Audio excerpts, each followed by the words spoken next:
에? 아니 김천여 생각을 해보. 아니 지금 배워갖고 지금 다 답을 알면 우리가 왜 이 고생을 하고 있겠어? 그렇잖아요. 당연히 틀리는 게 정상이지. 고총각 어려워?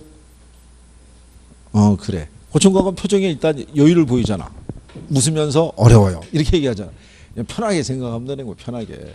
그리고 혹시 높아시면서 얘기하는데 뒤에 답이 있더라도 내가 풀어봤는데 그래갖고 여기 혹시 또 친구들 간에 너 몇 개 맞았어? 이런 거 물어보는 거는 그 사람을 2번 죽이는 거야. 어? 이거 풀 때 힘들어 죽겠는데 끝나고 난 다음에 또 점수까지 확인하면 또 어떻게 하겠다는 거야. 이거를 그냥 해보면 돼요. 해서 이 자료는 아까 얘기한 것처럼 2월 달까지는 매주 이 자료를 드리고 이게 복습을 이제 시키는 거예요. 그날 배운 거에 대해서. 근데 내용은 누적식으로 간다라고 아까 말씀드렸어요. 이렇게. 그러니까 다음 주에도 오시게 되면 자료가 주어질 거예요. 다음 주에는 이게 사이즈가 조금 줄어들 거예요. 여기 교재에 딱 맞게끔.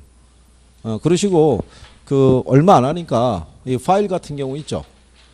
여기 뭐 다 있다는 애들 거기 가게 되면 파일 이런 거 쌀 거예요. 그죠? 몇백 원 하는데 그거 과목별로 이렇게 만드셔가지고 이름을 쳐갖고 학계론은 학계론 파일에 민법은 민법 파일에 이렇게 해서 자료를 이렇게 정리해 놓게 되면 나중에 여러분들이 다시 이렇게 보는 것도 도움이 될 거예요. 이거 만약에 오늘 받아가지고 여기다 끼워놨잖아요. 그죠? 접혀있는데 집에 가서 책 펼치다가 애가 툭 떨어진 거죠. 뭐지? 아 이거 개론 받은 거구나. 그리고 손에 잡히는데도 민법 같은 데다 꼽아놓게 되면 얘는 이제 사라지는 거죠. 나중에 학원에 와서 민법책을 펼쳤는데 갑자기 학개론이 들어오면은 얘는 뭐지 또 놓고 그러고 하고 그런다고요. 그러니까 파일 관리하시고. 자 1번에 보시면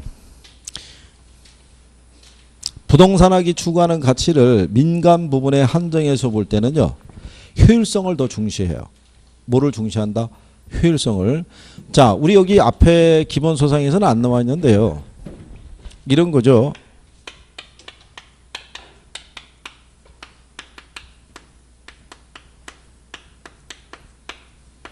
부동산학의 지도 이념이라고 있어요. 이념이라는 거는 추구하는 이상과 가치를 이념이라고 그러는데 그 안에 가게 되면 일반적 지도 이념이라고 있어요.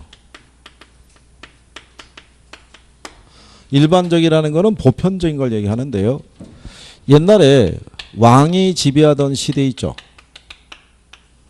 왕정시. 우리나라 조선시대 이런 거 겪었잖아요. 이때는 사회적인 지도 이념이 뭐였냐면요. 나라에 충성하고 부모에 효도하자는 게 그 당시에 사회적 지도 이념이었다는 얘기죠. 우리나라는 이제 성리학을 바탕으로 한 유교가 이제 지배하던 그런 시대였기 때문에 근데 지금은 왕정 시대가 아니라 무슨 시대냐면 민주주의 시대죠. 그러면 이 민주주의 시대에 법학이라든가 경제학이나 경영학이나 뭐 이런 모든 학문들을 보게 되면 나라에 충성하고 부모에 효도하자는 논리는 없어요. 그죠? 그러면 얘네들이 보편적으로 추구하는 게 뭐냐면 이걸 추구해요.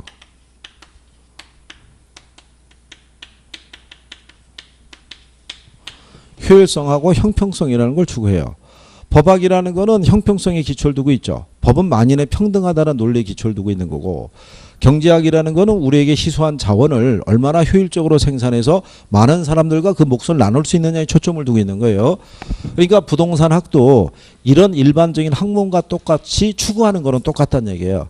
그래서 일반적인 지도 이념이 이렇게 돼 있을 때 부동산학에서 추구하는 최우선의 가치 이념은 얘를 얘기를 해요. 효율성을. 그러면 민간 부문에서도 뭐를 중시하냐면 얘를 중시하는 거예요. 그죠? 효율성이라는 거는 우리에게 주어진 희소한 자원인 토지를 낭비하거나 방치하지 않고 이걸 추구하자는 데 있는 거예요. 이게 이제 효율성에 관한 거고요. 형평성이라는 거는 토지 소유권의 폭넓은 배분을 얘기를 해요. 그러니까 여기 있는 이 소유권을 나눠주는 게 아니라 소유하고 있음으로써 발생하는 이익을 가지지 못한 사람들과 공유하겠다는 거예요. 이게. 그러니까 이제 민간 부분에서 볼 때는 당연히 효율성이 중시하지만 사회 전체적으로 볼 때는 얘도 중요하겠죠. 그렇죠? 예, 지금 그래서 거기 첫 번째 나온 것도 여러분들 시험에서 출제한 지문이에요. 예, 그래서 일단은 구별을 해드리는 거예요. 그래서 민간 부분을 볼 때는 뭐가 중시된다? 효율성. 사회 전체적으로는 뭐가? 형평성도 중시한다라고 이제 생각을 하시면 돼요. 요게 이념에 해당하는 거예요. 그래서 효율성과 형평성에 기초두고 있다고 보시면 되겠고, 그 다음에 그 밑에 보면 부동산학의 접근 방법이라고 돼 있죠. 그래서 의사결정 접근 방법이라고 돼 있죠. 그러면 그 접근 방법이라는 건 뭐냐면요. 부동산을 대상으로 하는 인간의 행위라는 것이 잘못되면 문제가 나올 거 아니에요. 그죠? 그러니까 그 문제를 해결할 수 있는 이제 방법론을 학자들이 제시하는 거예요. 제시했을 때 그 접근 방법에는 법 제도적인 접근 방법이라는 게 있고요. 의사결정 접근 방법이라는 게 있을 때 제목대로죠. 자, 여기 있는 이 부동산 시장에서 이 시장에 참여해서 부동산을 거래하거나 투자하거나 개발 등의 행위를 하는 사람들의 행위에 어떤 문제점이 없도록 하기 위해서 얘는 뭐를 가지고 법과 제도를 가지고 정부가 시장에 개입을 해서 개인의 행위를 일일이 통제하겠다는 논리고, 그런데 지금은 자국의 법과 제도만 갖고는 행위를 통제하기가 어려워요. 우리나라 사람도 외국에 나가서 투자하고요. 외국 사람도 우리나라에서 투자하잖아요. 중국 애들이 우리나라의 제주도의 땅을 사들일 때는 자국의 법을 잣대를 해서 사는 건 아닐 거예요. 그죠? 우리나라의 법률에 기초해서 하겠죠. 그러니까 법과 제도만 갖고는 행위를 통제하기 어려우니까 바뀐 거예요. 이걸로. 시장에 들어오는 사람들이 부동산 거래할 때는 손해보기 위해서 들어온 사람은 없죠. 다 이익을 얻기 위해서 오는 사람들이니까 이 사람들이 합리적인 의사결정을 내릴 수 있도록 시스템만 갖춰주면 된다 이거예요. 그러면 올바른 의사결정을 내릴 수 있을 거고 그게 문제를 줄일 수 있을 것이다. 이렇게 보는 게 의사결정 접근 방법인 거예요. 그래서 인간은 합리적인 존재고 자기윤회 극대화를 목표로 행동한다는 기본 가정에서 출발한다라고 보는 것이 의사결정 접근 방법의 논리라고 생각하시면 돼요. 그래서 1번은 틀렸고요. 2번에 보면 부동산 활동은 일반적으로 일반 소비 상품을 대상으로 하는 활동과는 달리 장기적인 배려의 결정이 되고 실행이 돼야 돼요. 이유는 뭐냐면 부동산 수명이 길잖아요. 그럼 여러분들 한번 이렇게 생각해 보세요. 아까 우리가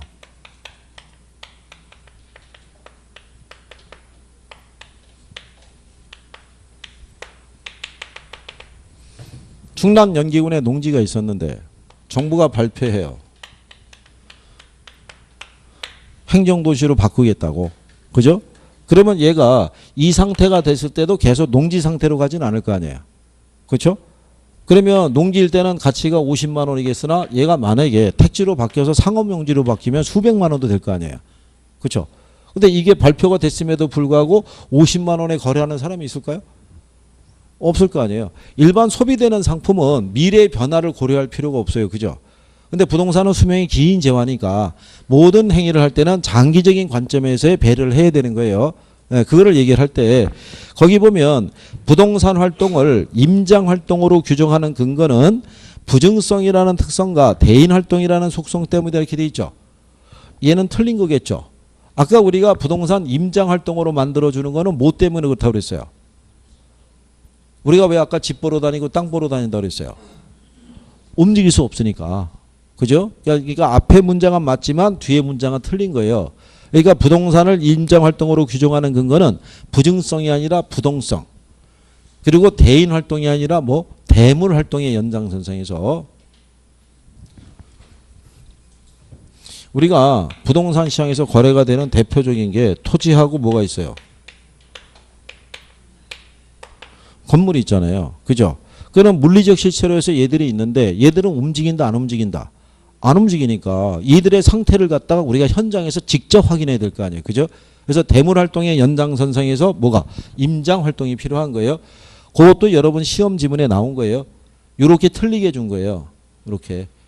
이거 바꿔서 정리하시라는 얘기고. 그 다음에 이 부동산이라는 거는요.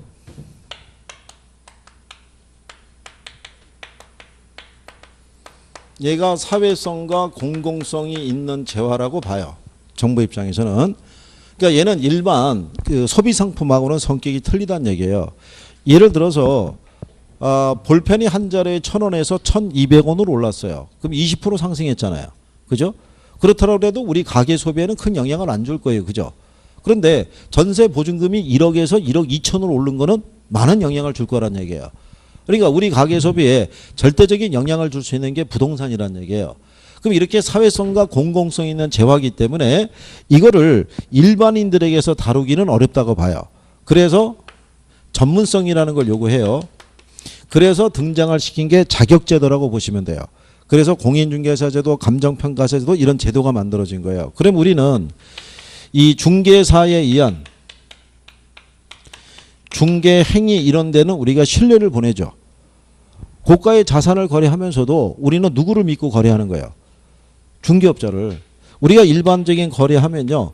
계약금이 있고 중도금이 있고 잔금을 치를 때 얘가 만약에 5억짜리면 계약금 5천 주고요. 중도금으로 만약에 한 2억 주고 잔금으로 2억 5천 이렇게 치르는 과정에서 중도금까지 지불하더라도 등기부상은 깨끗해요. 그죠? 나중에 잔액을 지불하더라도 등기부는 변하진 않아요. 잔금까지 치렀어요. 열쇠까지 넘겨받은 상태에서 중개업자는 뭐라고 그러냐면 한 2, 3일 뒤에 연락할 때니까 등기부 찾아가세요. 이렇게 얘기를 해요. 잔금 치르고 난 이후부터 등기부상의 명의가 이제 바뀐다고요. 그때.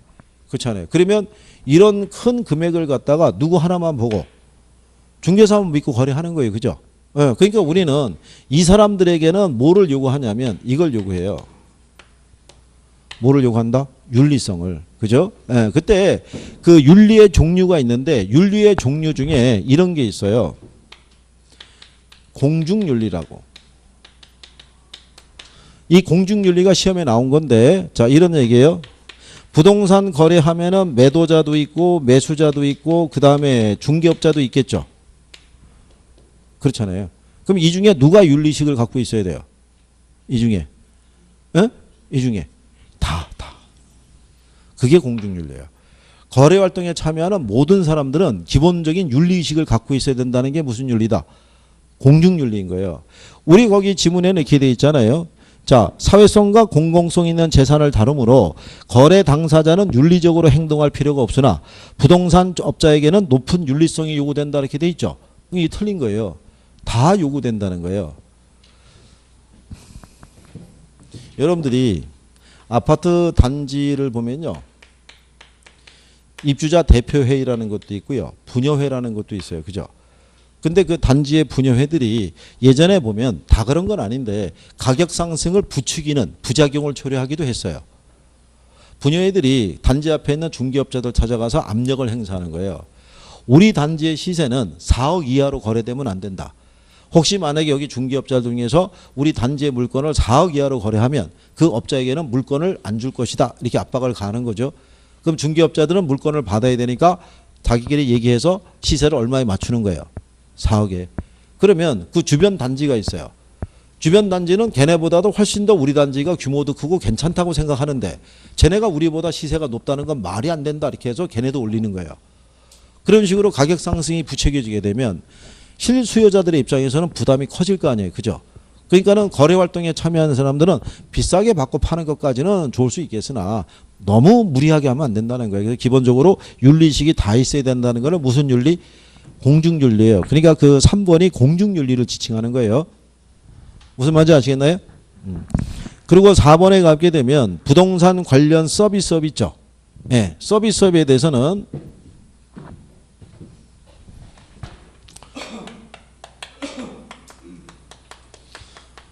우리나라 이 포진산업 분류에 대해서요. 이게 작년 시험에 나온 거예요. 이거 여러분 시험에. 이거 작년 이게 왜 냈냐면 얘가 작년에 2017년 1월 1일 날 얘가 개정을 했어요. 그 이전에도 2번은 냈던 거예요. 그래서 이 중에 서비스업에 보게 되면요. 서비스에 보게 되면 중개 자문 및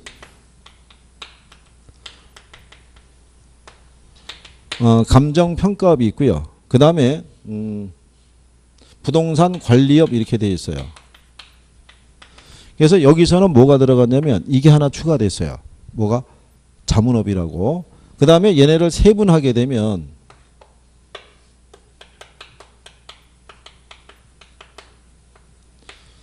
중개 및 대리업, 투자자문업,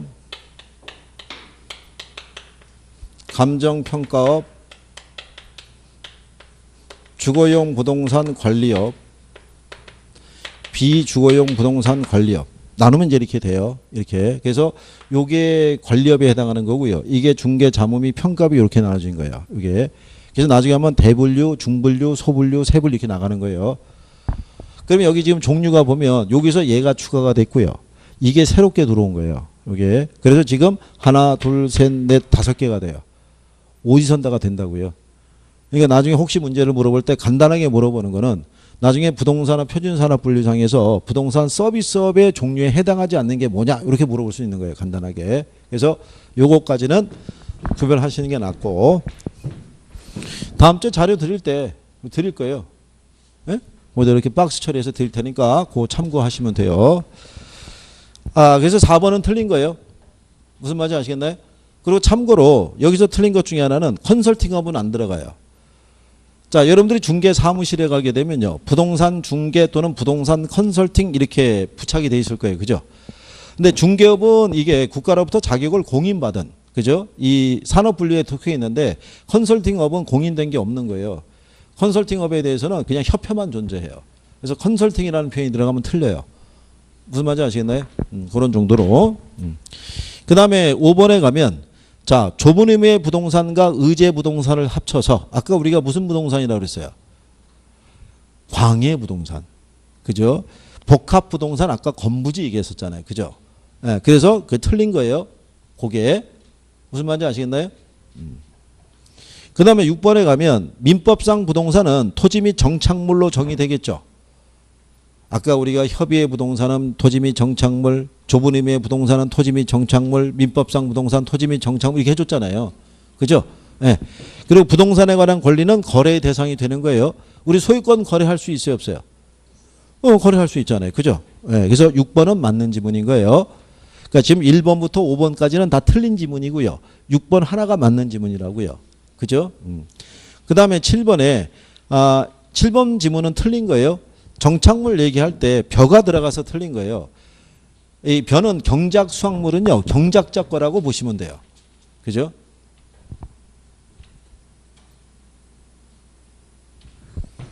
그 다음에 8번에 가게 되면요. 얘는 이행지가 아니라 후보지가 되는 거예요. 지역 간에 전환되는 거. 그렇죠? 자, 지력 회복을 위해서 9번은 획지가 아니겠죠? 9번은 나지를 지칭하겠죠? 아까 여러분들이 밑줄 치신 거예요. 그 다음에 10번은 자, 정상적으로 쉬게 하는 애 있죠? 걔는 무슨 토지? 휴한지. 신류자가 앞으로 나오면 되니까. 그래서 공지가 아니란 얘기가 되겠죠? 네, 걔만 틀린 거예요. 뒤에는 맞는 거예요. 제가 지금 수정해드린 애들만 틀렸다는 거예요. 나머지 애들은 맞다는 얘기고. 그 다음에 11번에 가게 되면 아까 포괄적인 용어 뭐라고 그랬어요? 부지. 그렇죠? 그러니까 선화지가 아니겠죠. 선화지는 고압선 아래의 토지를 얘기를 했어요. 그죠? 그 다음에 도시형 생활주택이라고 많이 들어보셨죠? 예, 도시형 생활주택은 규모가 2세대 이상 300세대 미만이에요. 여기는 350세대 미만, 그러니까 틀린 거예요. 이렇게 시험에서 나왔던 거예요. 이렇게. 그럼 이제 이런 거예요.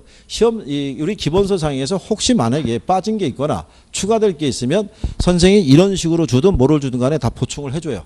네, 그 정도만 하시면 되고. 그 다음에 13번에 가면 자, 여러 용도로 이용할 수 있는 성질 있죠. 요거는 인문 특성을 얘기하는 거예요. 아까 용도의 다양성 얘기했었죠. 네, 그래서 이건 자연적 특성이다 그랬으니까 틀렸다는 얘기예요. 자, 14번 있죠. 얘를 틀린다는 거는 있을 수가 없는 거예요. 그죠? 아까 얘기했잖아요. 부증성의 예외는 있다 없다. 예외는 없다 그랬잖아요. 간척지와 같이 해면을 육지로 만드는 것은 국토 면적을 증가시키는 행위이기 때문에 부증성 이론은 해당되지 않는다. 그러니까 틀린 거죠. 부증성의 예외는 없단 말이에요. 그죠? 그 다음에 영속성이 있어서 소모를 전제라는 재생산 이론과 일물일가 법칙을 적용할 수 없다 그랬죠. 소모를 전제하는 재생산 이론이 적용할 수 없다는 건 맞는데 일물일가의 법칙은 개별성에서 연유되는 거예요. 그렇죠? 그래서 문장이 틀렸다는 거예요. 개별성은 일물일가의 법칙은 어디서? 개별성에서. 나중에 여러분들이 이제 기본서에서 이제 집에 가서 찾아보시면은 개별성의 일문일가의 법칙이라고 있어요. 그죠? 그 다음에 뒤에 가시게 되면 자, 부증성으로 인해서 토지용을 집약화시켜야 된다고 그랬죠. 토지 면적이 늘릴 수 없으니까 고층화시켜서 쓸 수밖에 없다라고 얘기를 했어요. 그죠? 그거는 토지도 다른 생산물과 마찬가지로 노동이나 생산비를 투입해서 재생산할 수 없으니까 그렇게 되는 거예요. 있다 그랬으니까 거기 틀린 거예요. 자, 부동산 시장이 지역적 시장이 되고요. 중앙정부나 지자체의 상이한 규제와 통제를 받게 되는 것은 부증성이 아니라 뭐 때문에 그렇다고 그랬어요? 부동성 때문에 그런 거죠. 부동성. 그럼 제가 쓴 거는 여러분들 거기 기본서에 나중에 가서 찾아보시면 거기 다 있다고요. 그러니까 앞에 거 제가 이렇게 설명해 준 거는 우리 기본서상에서 없으니까 제가 부연 설명해 드린 거고 나머지는 지문에 있으니까 그걸 꼭 찾아서 복습 한번 확인하라는 얘기죠. 그러면 최소한 하루에 3번은 볼 거 아니에요. 이론을 한번 들었고 끝나고 난 다음에 이걸로 한번 복습 한번 하고 집에 가서 한 번 더 보시면 3번을 볼 거 아니에요. 그죠? 그리고 내일 한번 또 보시는 거예요. 모레 한번 또 보고. 그러니까 일주일 내내 1차만 복습하는 거예요. 1차만. 그러면 나중에 이해되는 속도가 빨라질 거 아니에요. 그죠? 무슨 말인지 아시겠나요? 그렇게 해야지 우리가 안 잊어먹는다고요. 최소한 무슨 개인적인 일이 있으셔갖고 하루 건너뛸 수는 있어요. 근데 이틀 이상 건너뛰면 곤란해요. 그럼 싹 사라져요. 그죠? 자, 그래서 17번은 부증성이 아니라 부동성이고요.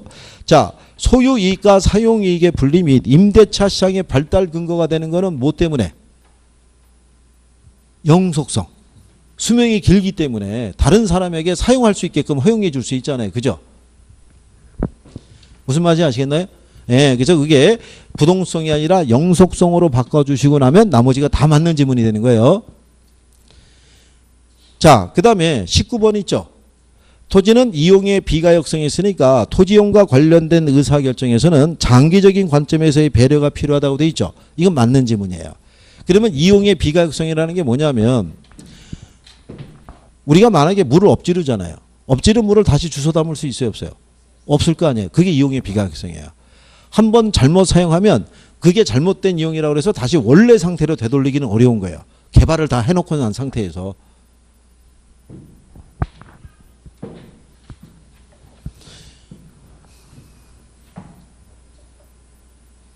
그 다음에 20번 있죠. 아까 우리가 얘기했었죠. 미채굴된 광물 있죠. 토지 소유자의 권리가 인정이 된다 안 된다?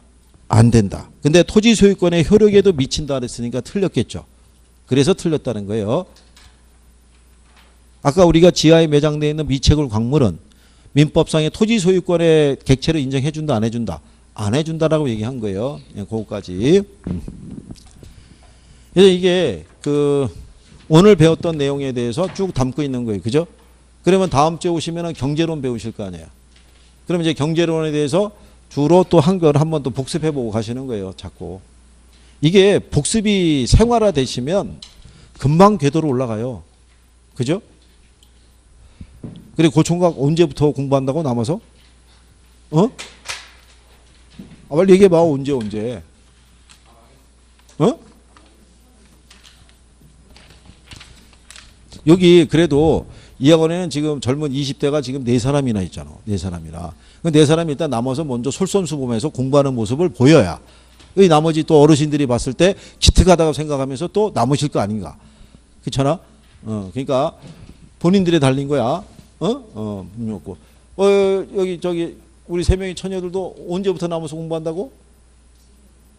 오늘부터? 여기 고총각도 오늘부터 남아서 공부한대. 우리가 같은 20대들끼리 서로 의논해갖고 잘 해봐. 문제 알겠지? 그래.